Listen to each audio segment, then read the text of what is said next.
Real Baby Talk.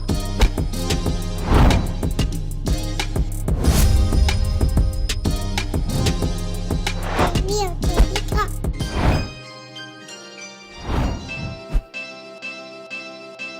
Welcome everyone to my YouTube channel. This is Teddy Ewing. I have a return special guest, Spencer Randall, one of the co-founders of CryptoEQ. I don't know if you can see my shirt. Let me pose for a second. Got my CryptoEQ here. And today we're going to kind of reattack a topic we talked about before and get a little more in depth, and that is GameFi. I want to delve into GameFi, find out what's hot right now, what's not, and where we're going. So Spencer, please do reintroduce yourself to people who don't know who you are, and let's dive into GameFi and see what's going on with it. Thank you for having us back, Teddy. CryptoEQ is a company that specializes in research and market insights for this messy, crazy, wild asset class that is crypto. So, we serve as a team to help people cut through the noise, find the signal in this market, and learn and accelerate their journey into crypto.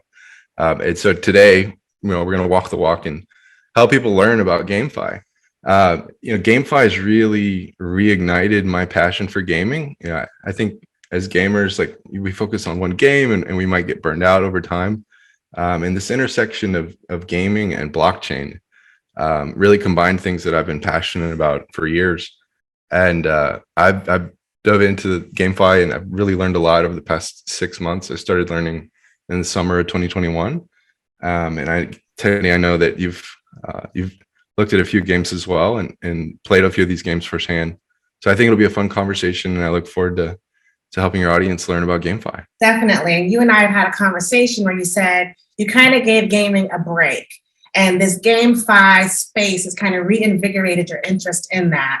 And do you think that someone who's never been in the gaming space, or someone who, like you, kind of gave it up for a while, can find a new love and a passion in this GameFi environment on the blockchain? Absolutely. I think that there's a game for everyone in more traditional gaming. And I think over time, there'll be a blockchain game for everyone.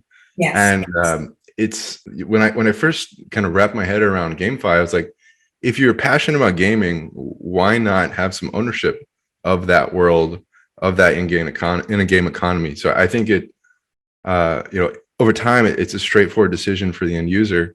It's a matter of blockchain games being as fun or more fun than the traditional games. Yes, absolutely. My husband was playing Grand Theft Auto, and I don't think that there's a game that's that advanced as far as the graphics yet. But if and when blockchain gaming, GameFi gets there, I think it's going to be scary, because that will be a world that you are in, and it's real, it's hyper realistic. And that's when we have entered the true that's that point in time where the metaverse, where your digital enjoyment exceeds your physical enjoyment. And that's where we're in trouble. But we're not there yet. We're not there yet. But I definitely want to, so for those of you who don't know, when you enter CryptoEQ as a free member or paid member, a premium member, there's an active Telegram group for both groups. So there's the CryptoEQ community and then the CryptoEQ premium community on Telegram. And you had posted something a few weeks ago that kind of broke down GameFi, what it is, where we are. You compared some games. You mentioned Web 1, 2, 3, and the differences and where GameFi fits in that.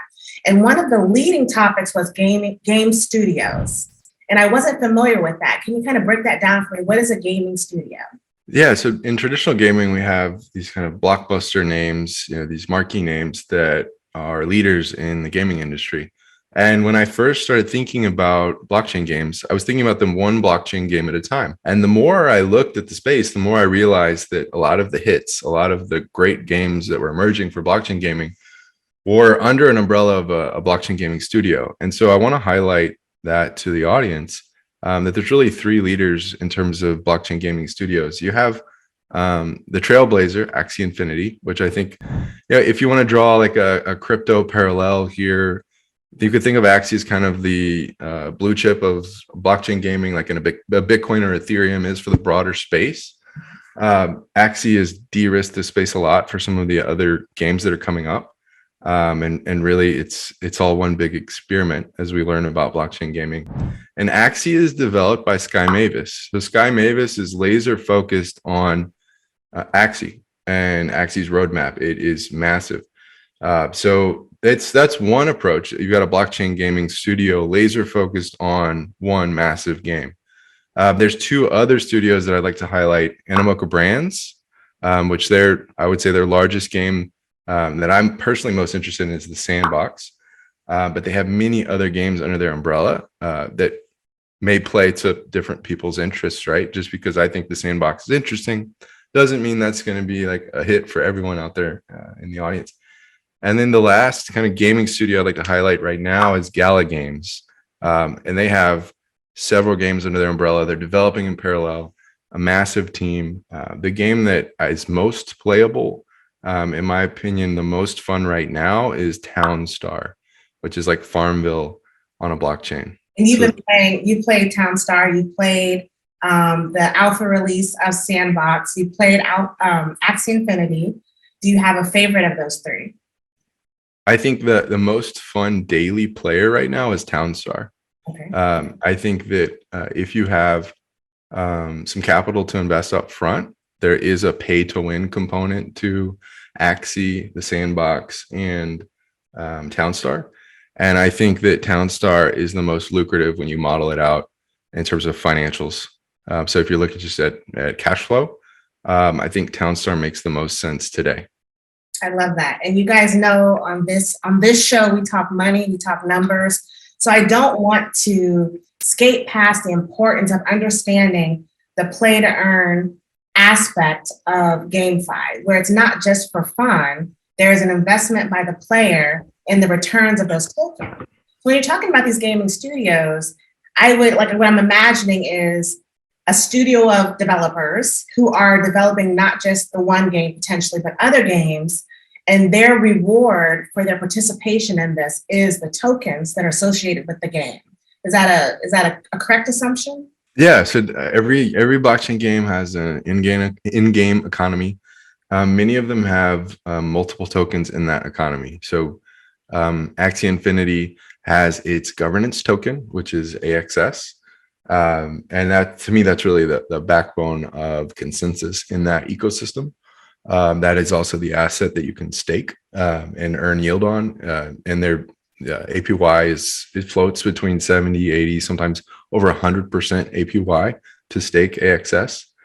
And then there's in-game tokens that provide utility like SLP. And you can earn AXS and SLP in-game for doing different things, but I'd say SLP is the more common utility token for Axie Infinity's ecosystem. Back in the day, you could earn SLP in the kind of adventure mode, fighting bots programs. That's being phased out. But SLP, originally is more of a utility token that you can earn in game. So you can see there's two tokens in that ecosystem. In Townstar, it's similar in the sense that there's Gala, which Gala Games. So the token is called Gala, more of the kind of larger governance token for the ecosystem. Nodes in the Gala ecosystem are rewarded with the token Gala. So you can think of that as more of your governance token. And then Townstar rewards you a daily payout in town coin, so TOWN. And so you see that's another twin token model. And so for each game that launches within Gala's ecosystem, you could expect, a follow-on utility token, right? So Townstar is town, Mirandus may be a different token, Spider Tanks may be a different token. So there could be additional opportunities to get in early on, rising stars within the Gala Games ecosystem.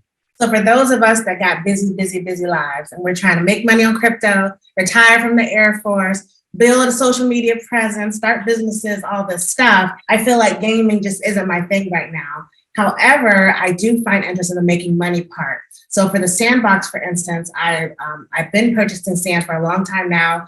I started staking it probably right when they released it. So I don't know how long time meshes together. It's probably been about a month, maybe three or 4 weeks thus far. So there is that opportunity to stake SAND. There's opportunity to stake AXS. I don't know if you can stake on Town yet or not, but there are opportunities for those who aren't playing games to still make money by investing in the game. And another conversation for another day will be entering the sandbox and how we can get in, because I feel like it's hyperinflated right now as far as the parcels of land. And since the parcels of land are so expensive, the players and the players' stuffs, that's kind of inflated as well. But we don't have to talk about it today. But we definitely want to talk about how do people get into Sandbox if they're just getting in right now without paying board ape yacht prices for the game, right?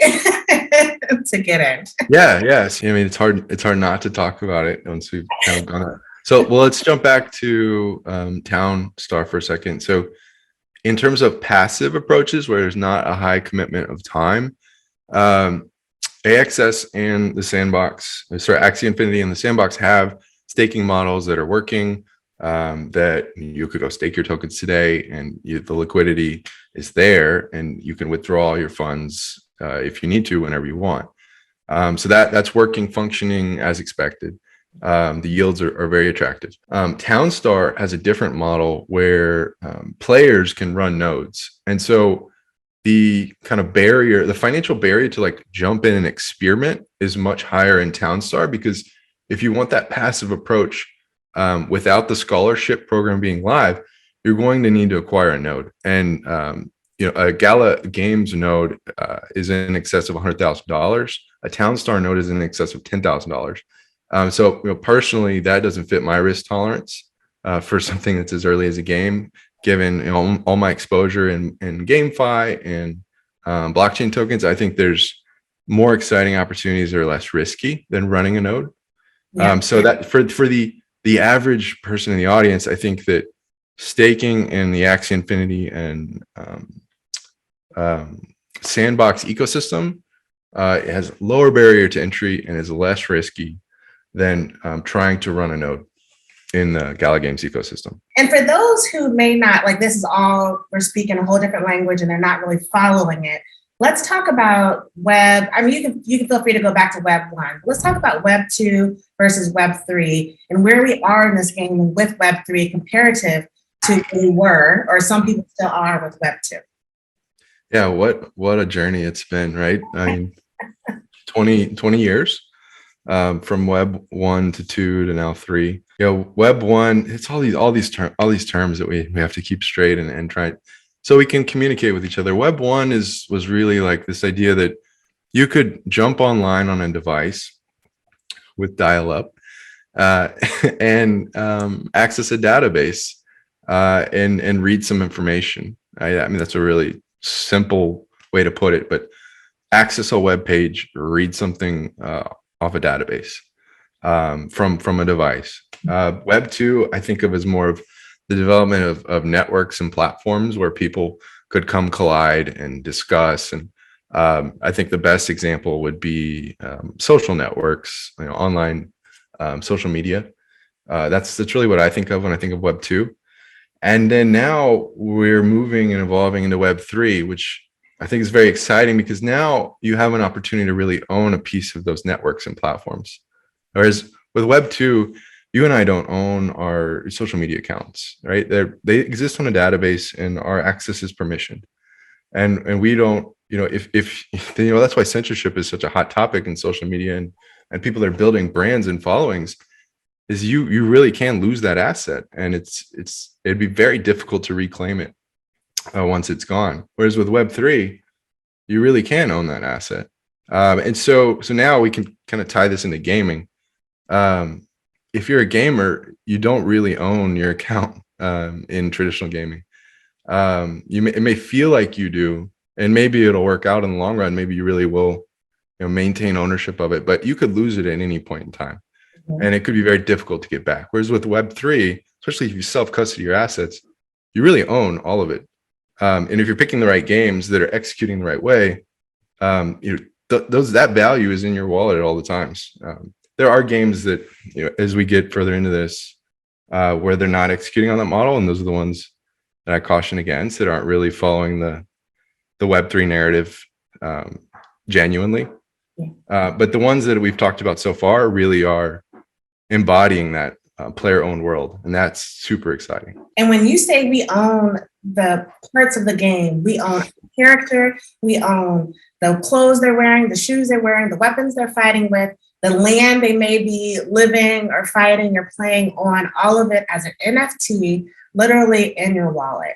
And that takes us into that. I know you and I didn't plan to have an NFT discussion, but that is where the value of NFTs are. So I definitely think that there's some artificial value created for NFTs. And then I think there's some valid value in NFTs if you're using them for a purpose that you enjoy and it's not just sitting there.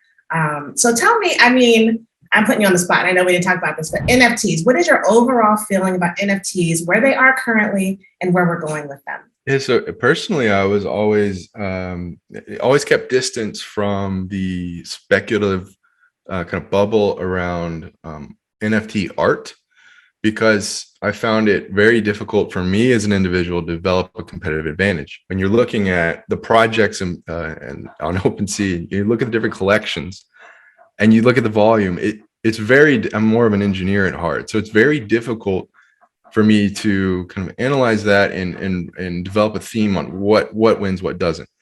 Now, GameFi and NFTs clicked really fast for me. And so that's when I really dove in and started doing research, because you can model out the financials for these economies, model out what certain characters would yield. And as you custody the non-fungible token, the NFT, the piece of that world, you're generating yield on top of it. And so the math made sense to me. You're able to model it out, and you can identify what collections and what pieces are overvalued or undervalued relative to the market rate. And so that's my take on NFTs. I like NFTs that you can model out, generate financials, and calculate where things could be undervalued. Yeah, and that's that give a care factor, because why do I care about some NFT art? I have to make the assumption that I and then a large group of other people care about this art as much as I care about it, or more, that it will maintain its value and it'll keep circulating within our community or outside of the community. And there's a lot of unknown in that. So that's nerve-wracking for me. But when there's utility, like I can use this thing, I can build up its presence, its desire, whatever, to make someone else want it. And even if no one else wants it, I can still use it and it's functional for me. And that's the value in it. So that's a side of NFTs that I love. And I always crypto is huge. As Spencer, as you said in the beginning of this, it's just a huge world. And you cannot box something into one category, NFTs, and then judge them all the same, right? GameFi is the same way. Where we're going with this is so huge. And even though I will admit that we are at a slump in the market, but I definitely look at that as an opportunity to get in where you couldn't get in before, an opportunity to make gains that you couldn't make before, because this is this thing where you either believe in it or you don't. You either believe in it or you don't. Yeah. I'm a supporter of NFT art, and I'm a supporter of GameFi NFTs. But I'm coming at it from more of an investment perspective, and where I can develop a competitive advantage. There could be audience members out there that have worked in museums, curated art, are artists, and they may see something in the NFT art market that you and I don't. And so I like NFT art in the sense of enjoyment and fun with crypto, but not in the sense of that's where I'm personally investing. Absolutely. It's GameFi where I'm spending my time. And the enjoyment. I think we talked about that. I don't know if we were on recording or not, but you have to do what you enjoy. And if I don't get the enjoyment out of it, or it's making me nervous, or I'm uncomfortable because it's a space that I'm not used to, then I usually remove myself from that space and find a place that I feel more at home, so that I can keep doing it and investing in it and getting the return, which is the enjoyment out of it, as well as the profit. So definitely a two-way street. You got to find what you enjoy. Before we move on, I wanted to kind of touch on the games that you mentioned and how we should get into them. What's the value in playing them? Games that maybe you've left behind because new games have come out. But before I do that, I want to make sure that we kind of touch on everything you wanted to with the game studios, Web 2 and 3. Is there any other points that you wanted to make? that we didn't kind of get deep into? Yeah, I mean, I like to note things that are surprising or interesting as I manage risk in crypto. One of the things that's surprising is how resilient the value of some of these GameFi NFTs are. So kind of walking in, my assumption would be that volatility in NFT prices would closely follow Bitcoin markets. I still think that Bitcoin leads the market. And when we have a lot of volatility, it's almost like some of these NFTs are dampened. Of course, if you're purchasing on OpenSea and the value is pegged to ETH, there's volatility around the price of Ethereum, but the price of the NFTs relative to ETH is quite stable, and that is surprising to me. I would think that when you have a lot of volatility in the market, you'd see a flight to sell and liquidate and move assets around, and that's just not how the market's been responding to some of these massive moves to the downside. It's really interesting, and I'm continuing to monitor it. But the resilience of GameFi NFTs is something that's really interesting that I'm watching closely. Can you give me an example? So when you say that, you talk about like the SANDBOX land, or are you talking players specifically? What part of the NFT GameFi space can you give an example for the audience so that they can kind of understand? Yeah. I mean, if we the audience, I encourage you to look at. I like OpenSea because there's so much data there, and it's very easy to use. So if you go to OpenSea and you look at their stats and their rankings, you can sort collections by volume, and you can just pick some of the things that you think are interesting, like the SANDBOX or the SANDBOX assets, or Townstar. Axie has its own marketplace, so you're not going to see a lot of Axies on OpenSea. But you could pick a collection, sort it, and just watch the floor price. And this, whether it's land or it's Townstar assets, floor keeps moving up, and the very valuable parcels or tokens or in-game pieces continue to rise. So I think that's very interesting that GameFi NFTs have been resilient at times where the market has been less resilient. So how much of that do you think is authentic community determining the price versus maybe some opposite cases where the NFT value is shrinking? I know I mentioned Zed earlier, and that's like maybe some developer type actions that are creating the price. And where does the investor, the people like you and I, fit in that stream? Yeah, so it's not a generalization for the whole asset class, right? Just like the resilience of Bitcoin, I wouldn't say applies to every crypto asset. Yeah. So I would say what I'm learning here, my takeaways are the communities that are strongest, that have the most network effects, that are producing the most genuine excitement, playability, fun for their communities, are the ones that are most resilient. And it sounds really straightforward. That's not earth-shattering news, but it's something that you'd want to remind yourself of as you're looking at these games. Is, do you think that this ecosystem will go the distance, and are they providing daily utility to their community? And so the ones that check that box are the ones that I think tend to be the most resilient. I wasn't a person that thought that blockchain gaming could decouple from the risk of Bitcoin. But the way we're seeing resilience through some of these downside moves in Bitcoin makes me question that assumption.